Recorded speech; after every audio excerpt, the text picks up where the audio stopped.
Interview and job search strategies at work. All right, so I'm just going to be really quick here. I just want to talk a little bit about being a leader and motivating your employees, right? But guess what? You work for them. They don't work for you, right? So, for instance, if you want your people to do stuff, right? You don't send an email saying, hey, team, I've seen these type of things. Please, do it this way or whatever. That's never going to work. All your employees see is, micromanagement. Or, can you just, let us be? Why do you need to? Because, when you say things like, if you're a leader, like, I've been doing a review. I've been checking things. You don't have to do that. All you have to do is say,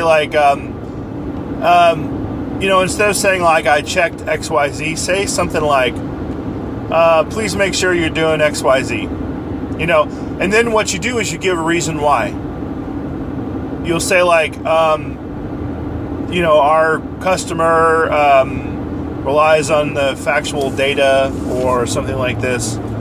But when you send an email out, just really, if you're a leader, go through your emails. Go through the ones you've sent out and look at them and say, like, is my message, am I trying to micromanage them, to tell them exactly what to do?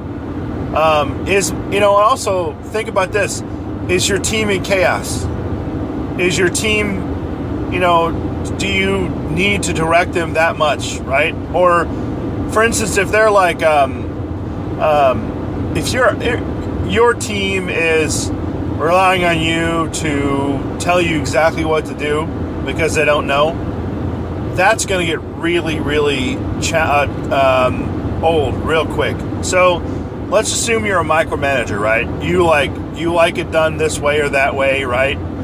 So what you're saying to your team is like, okay, you have to do it this way. And your team's like, okay, I'll do it that way. And if it fails, guess what? It's your problem. It's not mine. You don't want to do that because after a while, you're the one as leader who has to have like all the stress, and then what you say, what you're probably thinking is, these people just won't do what I need them to do or properly. Well, because you're not giving them the freedom. You got to give them the freedom of choice, the freedom of creativity. Let them do it their way, until they, let them, everything is worth doing wrong until you can do it right, basically. Because what happens is when you let them fail, they're going to have, they're going to own it. Like, oh yeah, it's good because now they're like, oh, okay, I know what you mean by that. I see why you want me to do it this way. And then you leave it at that. Let them be creative on their own way, All you have to do as leader is give them guidelines. This is what I expect done. You don't have to tell them how exactly. They don't work that way. I mean, people don't work well that way. And, if you think that's right, you're wrong, truth be told. Because guess what? Nobody likes to work that way, people want to be like, let me be creative, let me do my own thing, let me figure it out. You tell me what the guidelines are, and I'll stay within those guidelines. Okay, good. Don't micromanage them though. Don't send any, because if you're a leader, your emails are so important. They're very, very important when you send an email. People really, if it's not clear, or if you say, the message is like, okay, you want me to do it this way, exactly this way? Okay, all right, yeah, I'll do it exactly that way. And then I won't care. I'm an employee, I won't care. Like, hey, whatever, I don't care. I'm good. Hey, guess what? They want me to do it that way? I'll do it that way. No big deal. I don't care. I'm just here, man. I'm just here collecting a paycheck until I can collect a paycheck somewhere else. That's the mindset of people. When you micromanage somebody, that's exactly what you get. If you're a leader, like I said, go through your emails. look at all your emails. Look at the ones you've sent in the past week, month, whatever. And, analyze them. If if you're a worrywart, probably you are if you're a micromanager. You're a control freak, probably, if you're a micromanager. Ask yourself, like, what am I, if I don't do X, Y, Z, maybe for a week or for a couple days, don't do anything. Like, don't be that person anymore. Don't send those emails out. Just let it happen. And you're going to find what's going to happen. Of course, it's like, maybe it's your manager, your manager above you, that is doing that for you. Basically, maybe your manager is like, hey, you need to do it this way, and you're like, okay, I need to do it this way, or they're putting pressure on you. Guess what? Just push back on your manager, or just quit. Go somewhere else. If you're a manager so you're the manager. I won't say leader. I know I said leader earlier, but if you're micromanaging, you're a manager. You're not a leader, plain and simple. But if your manager is managing you that way, have a conversation with him or her and say, listen, I don't know what your problem is, basically. Don't say that, but you say, like, is there something going on? Why do you want it done this way? Can you tell me why, the reason why? What's your reasoning behind it? And then I ask them also, like, what are my expectations? What do you want from me? How do you see the vision? Most likely that person doesn't know their own vision, what they want, and they're passing that non-vision to you, and you're expected to pass it to somebody else. What's probably going on is this: your manager is telling you to do it this way, and if you do it that way, guess what? They're just pigeonholing you into a problem a lot of times. Oh, I told you this way, you didn't do it. And, also they say, like, hey, I told you to do this way, but also I gave you, I'm going to give you some, like, leeways to do it how you want, because you're the manager. So you could be in a bind either way, right? So think about that, right, from if you're a manager. And, would you want to work for yourself, right? Ask yourself that. Would you want to work for yourself? Your team... If your team is, like, made up of people who are seasoned veterans, who've been in the industry 10 plus years, or even 5 years, even 3 years, I'd have to say, actually, most likely they know what they're doing. They don't need you to tell them, like, do it this way or that way. They just want the overall vision, the overall path. What am I doing in a general sense? What is my objective? What's my overall goal, really? What am I working here for? Why? Why am I working here? If you can't convey that to them and you just micromanage, you're going to be in for a problem. And because they're going to talk behind your back, and they're not going to respect you 100%. They'll just do what you need them to do, but they're not going to respect you as a manager. No way, not going to happen. So just think like a person. Think like the person you're leading, and flip it upside down. They don't work for you. Once you understand that, you're fine, right? They do not work for you. You work for them. You're a leader. You work for them. That's how it works. They don't work for you. Get that through your mind. Which leads me to a next point.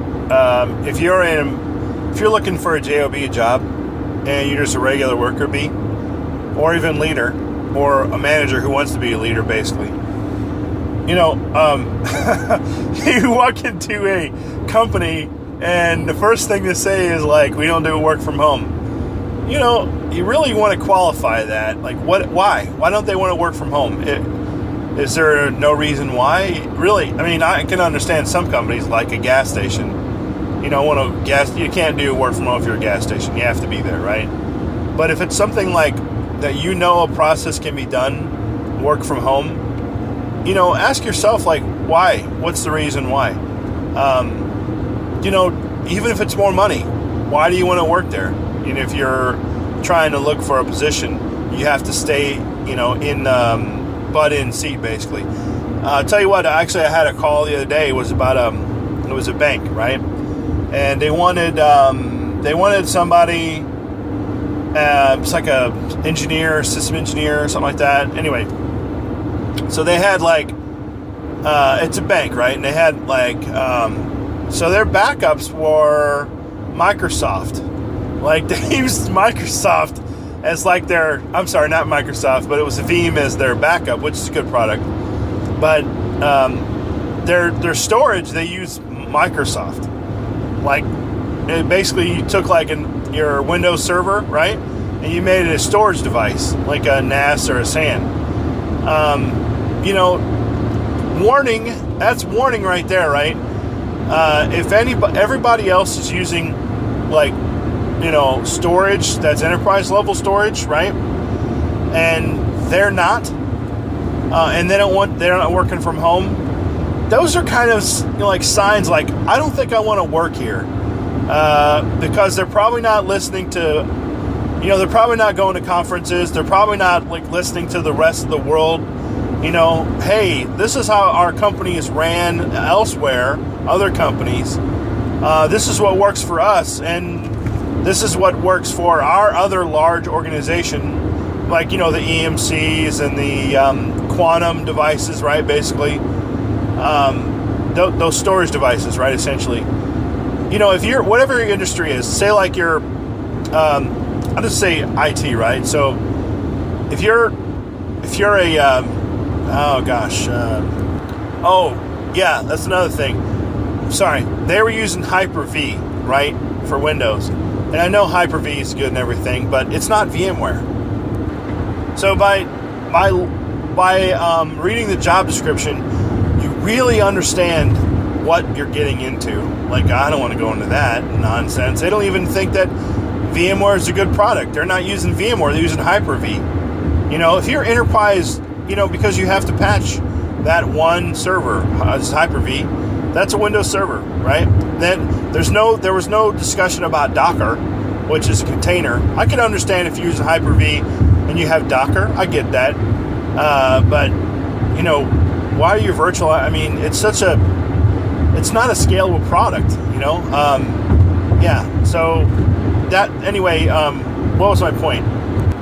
Okay, I know what my point was this. So here we go, watch this. If you're in an IT shop, right, and you have lots and lots and lots of documents, that you have to,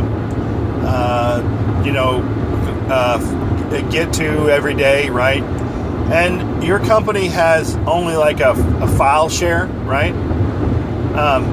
Maybe they're a young company, they don't know, right? But, and if you, go up to them and you say, hey, let's use SharePoint, or let's use something that we can, when there's an Excel spreadsheet that we're updating, right, put it in SharePoint.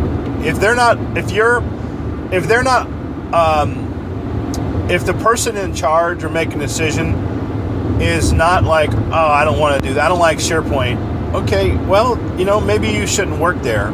Or if there's some way when you're doing an interview where you could ask them, like, do you use SharePoint? Or do you use some sort of like management, some way to control, like, provide document control, meaning, check in a document, check out a document, something where if you have PDFs or Word documents or Excel spreadsheets, let's say, or PowerPoint that you're editing, and they're not using some sort of like system to where,